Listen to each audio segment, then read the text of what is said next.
Bapak, Ibu, dan saudara-saudara sebangsa dan setanah air, saat ini 209 negara di dunia termasuk negara kita Indonesia sedang menghadapi tantangan yang tidak pernah terbayangkan sebelumnya.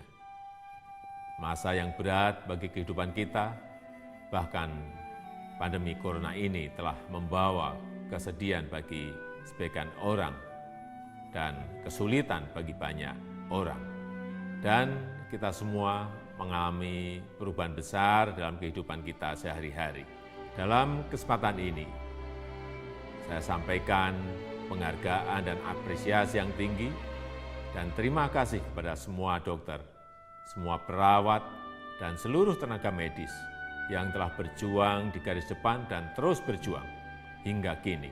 Dan mereka yang telah menjalankan peran penting tanpa pamrih, TNI, Polri, para relawan yang telah melaksanakan tugas di luar rumah untuk kita semua.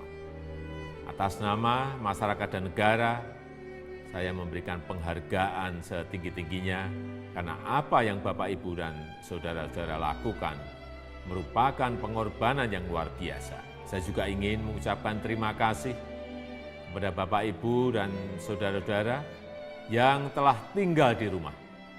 Karena dengan berada di rumah, kita semua telah berupaya memutus mata rantai penyebaran virus COVID-19.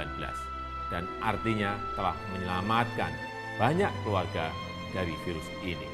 Mari kita terus bersama-sama menangani pandemi ini, bergotong royong, bersatu padu, karena hanya dengan cara kebersamaan ini kita akan dapat mengatasinya.